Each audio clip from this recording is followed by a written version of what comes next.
Welcome, welcome to another episode of Teachers in Business. We are at 46 this week. This is wild.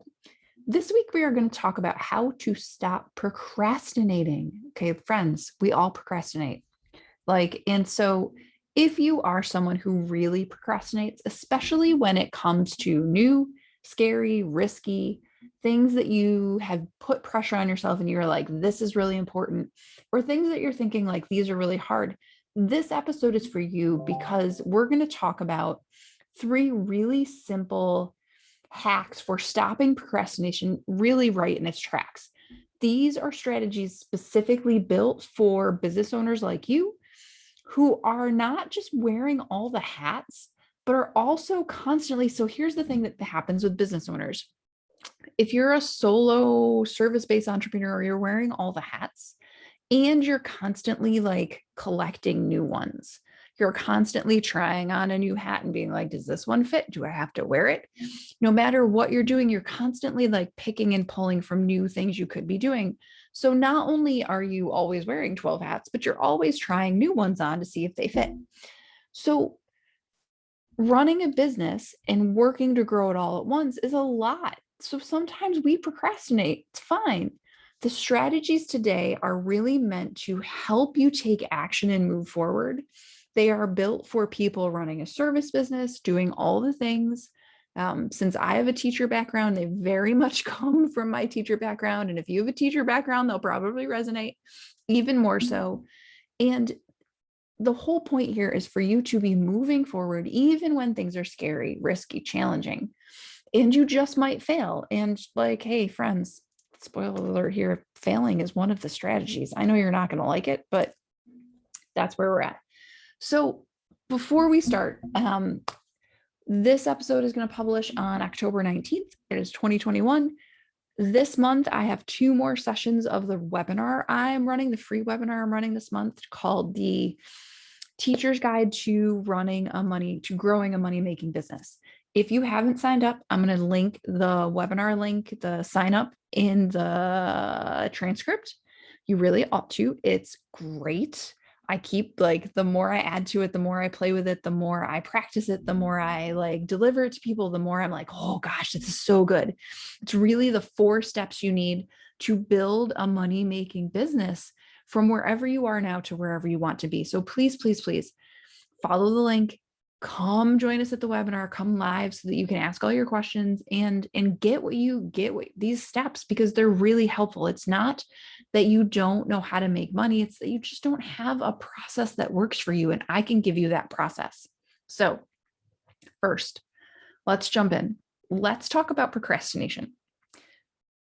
The real question here isn't, do we procrastinate? Because the answer is yes, we all procrastinate at some point or another. We have all done something, like had months to get ready for something. And then 2 weeks from the deadline, we were like, uh-oh. And we dug in and got to work. Some of us do that more than others, but everybody does it. So first off, it's normal. And you got to know that. We all do this. It's okay. You're not a bad person because you procrastinate. I know that all of the internet productivity people might want you to believe that, but you're not. So what causes it is really the question. And in my experience, from my perspective, from what I see in my own business, what I see with clients, what I see with friends, what I see with my kids, procrastination is really 3 things. It is very much fear, right? We procrastinate when we're afraid. That's the biggest reason I can think of. And that's just normal. Everybody's afraid of stuff, especially new stuff, right? The second reason we procrastinate is perfectionism, which is, some people will tell you a flavor of fear. I like to hold it out separate, only because I think it is a very particular brand of how we hold ourselves back. And if you're used to knowing what to do next, getting the A, doing things right, following the protocol, following the directions, doing those things. I am a very wants to get the A student. If that's how you're used to working, then perfectionism is a thing. And it's something we, use to slow ourselves down in a lot of ways.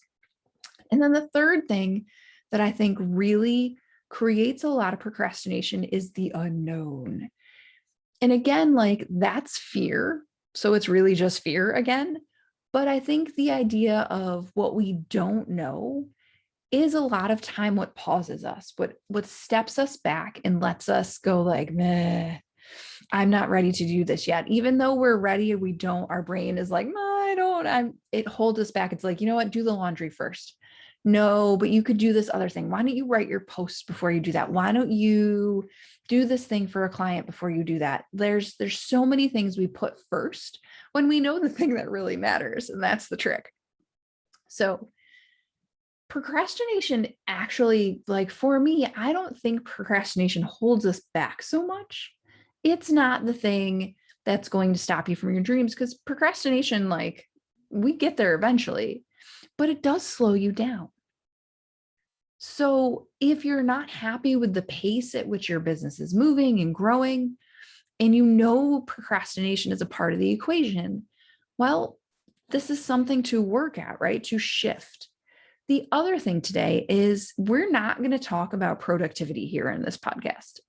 We're not going to talk about time blocking. We're not going to talk about scheduling things in your calendar. We're not going to talk about any of that, because I don't think procrastination is actually a productivity problem. It's not that you're not productive, because you produce tons of things all day. And it's that one thing you're not doing. So we're like, well, if I was more productive, I would have gotten that done. No, it's not that you need to be more productive. It's not that you need to be more motivated. It's not that you need to be more able. It's not that you need to be any of those things. Procrastination is simply fear and perfectionism. Like it is fear of the unknown. It's fear writ large and perfectionism. It's not that you're unproductive. It's not that you don't want it bad enough. It's not any of that. Okay. It's that we're afraid, and that's okay. We can own that. So there are 3 ways that I find really helpful for breaking through procrastination. And I actually have them written on my paper here, 1, 2, 3, but I'm actually going to go backwards now that I'm thinking about it in real time. Way number 1 that I think really helps to kind of stop the procrastination cycle before you get all the way to the last minute, right, is simple awareness. So much of what we do in business, what we grow, what we learn, what we are, is about being aware of how we're thinking about something. And I think this idea of awareness of when you tend to procrastinate, what kinds of things you tend to procrastinate, what you tell yourself when you're procrastinating, how it sounds, how it looks, and sort of being on to yourself in terms of what that looks like for you and when it's more likely to happen, and sort of being aware of it so that you can see it when it's happening and go like, oh, I'm procrastinating here. I'll tell you for me what this looks like. When I start cleaning my desk, when I start deciding that I need to shred paper, when I start making pretty graphics for things, when I start like thinking like, oh, when was the last time I reconciled my bank books? You know what? When I start like looking for things to do, that is a cue to me that I am procrastinating somewhere. Most of the time I know exactly where pretty quickly, but it is my like, oh, so often like when I catch the urge to start cleaning my office, or I like, and it happens like I'll be in motion cleaning, I'll stop and I'll go like, oh, wait, what's going on here? Like, why am I doing this and what am I not doing? And I like literally stop myself and I step back and I take a breath and I ask myself that question.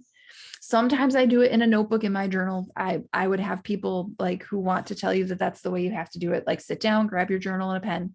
You can. I do sometimes. I don't always. Sometimes I step back and go like, "Ooh, Sarah, what are you doing? Like, what's happening right here?"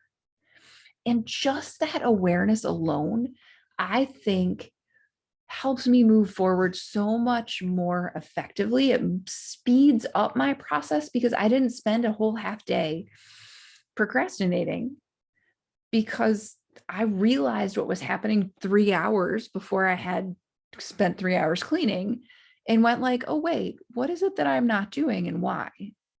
Because once I know what that thing is, and I'm really honest with myself, like this is the time where you have to be honest with yourself, where if your brain offers you like, I don't know what I'm avoiding, that's not, as my dad would say, like, that's not an answer. That's a cover. Like, I don't know is fear talking. I don't know is like, I don't want to know, let me hide. So if you are doing something that you use as a procrastination tool and you catch yourself, it's like, why am I doing this right now? Catch yourself in the act, check in.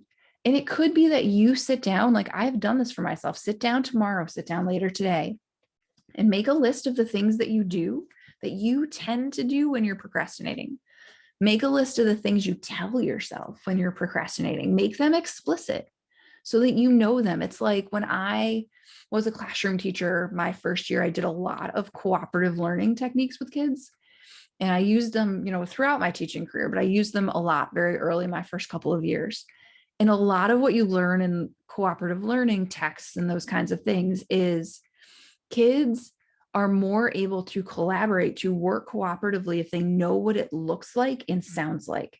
So we used to make these charts where it was like, okay, helping your neighbor looks and sounds like what? And we'd hang those charts around the room. Helping your neighbor does not look and sound like this. And once they knew what it looked and sounded like, they knew how to recognize it. They knew how to recognize when they weren't doing it. My students got really good at that kind of thing because they had like a concrete structure for recognizing it, for noticing. The same is true for us as adults.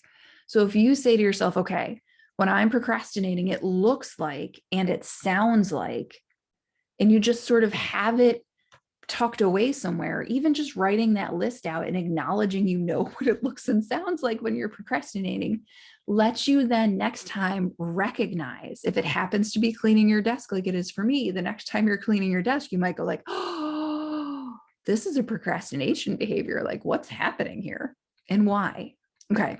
So number one is recognizing. Number two, I think one of the most powerful ways to stop procrastination is to talk about your goals. Really, like literally talk about them. So I know at least for me and for my clients, we procrastinate most aggressively when we don't have accountability outside of ourselves. So like, for example, I just finished my first book and I knew that I would procrastinate it because I was kind of scared of making it. Like, it was fun. I really wanted to do it.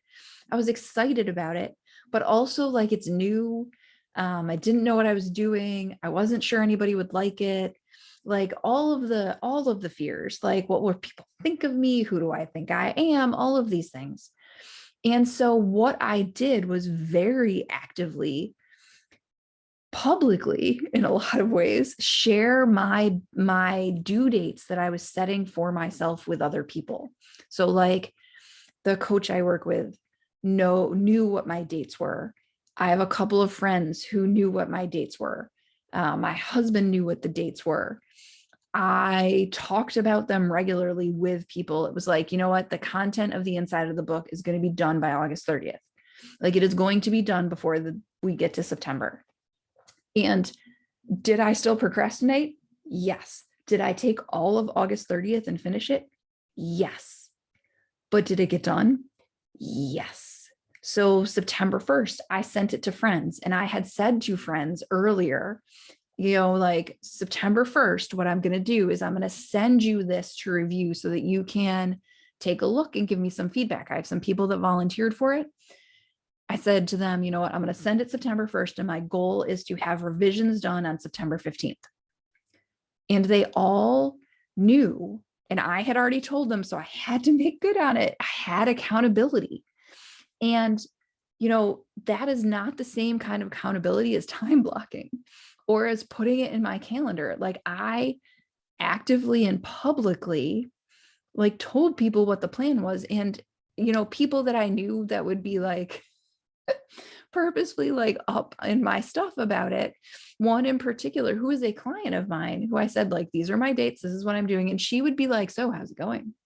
Oh my God. And she'd message and I'd be like, oh, I don't know. It's great. Things are good. I don't know what you're talking about. Chicago, bye. But I still did it because I knew I had those things. So if you know that you are going to procrastinate something and it's a big project, share your due dates, share it with your coach, share it with some colleagues, share it with accountability buddies, share it with as many people as you can, because the more public you are about those things, the more likely you are that you're going to make them happen. Like the research goes and shows that writing down a goal makes you almost 40% more likely to reach it. But if you share it with others, that number goes up to like 70%.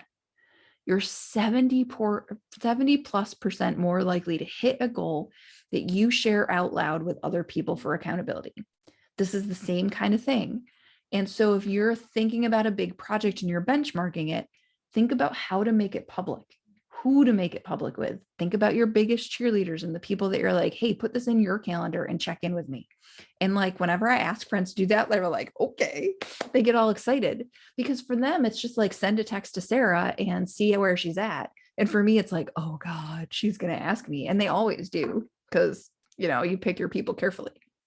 So that's number 2, be public. And then when you're public, it's kind of like that added pressure to be like, I do really have to do this now. And then here's the third, you're not going to like it.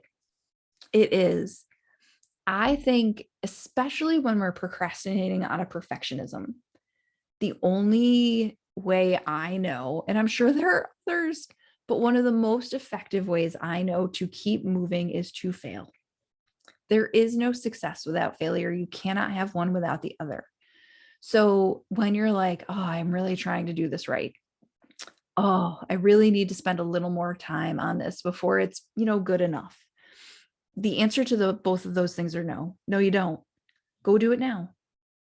Like, just go do and I'm not saying be half-assed about it at all. But when you're like pretty close to done and you're really just like scared of the last steps, or scared of putting it out there, or scared of whatever that thing is, you're trying to make it perfect, stop where you are, notice what's happening, and go do it wrong. Go do it at C+ or B+ instead of A+. Because here's the thing that happens.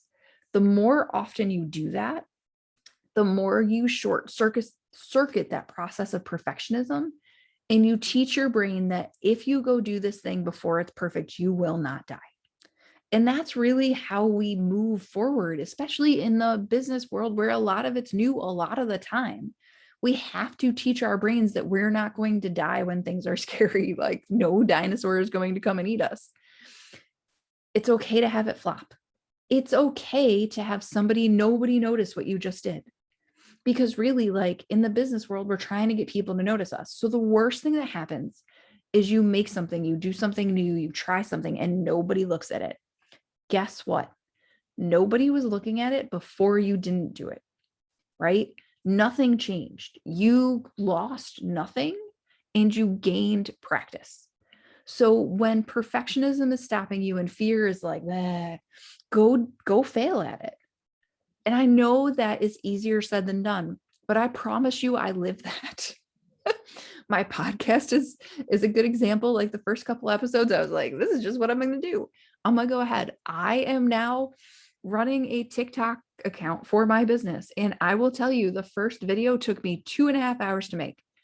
I mean, like it took me forever, but I had to do it. And then at some point I was like, screw it. This is close enough. And I posted it. And then I did another one a couple of days later, and I think I've done 4 or maybe 5. I think today I did the 5th one.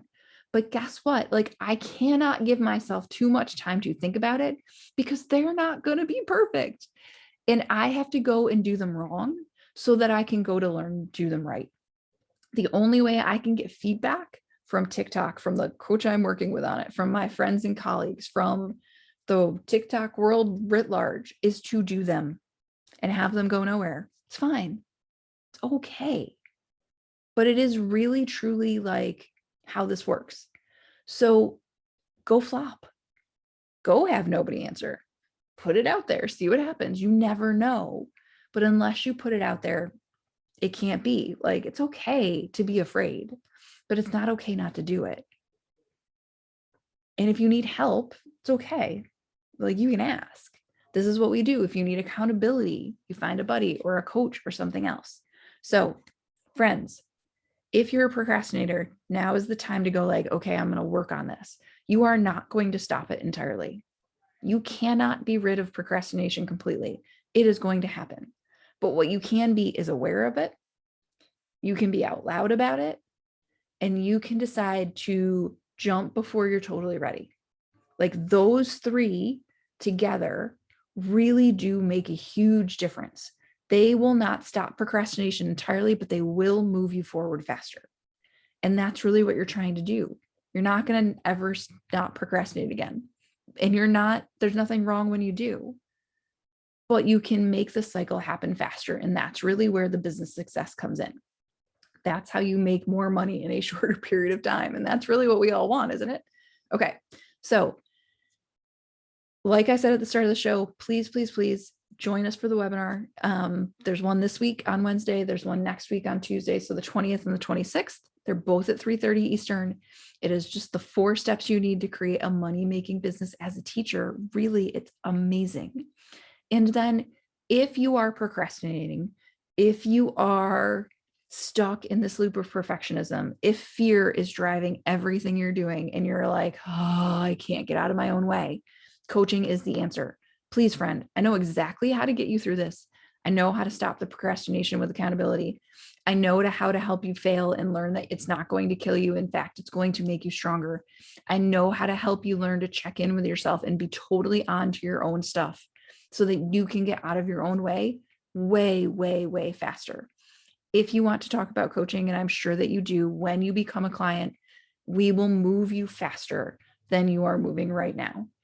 The way you become a client is you go to my website, which is torpycoaching.com, and you go to the Let's Talk Coaching tab and you book a time. You fill in all the information in Calendly and you just get on a call together. They're free and they are life-changing.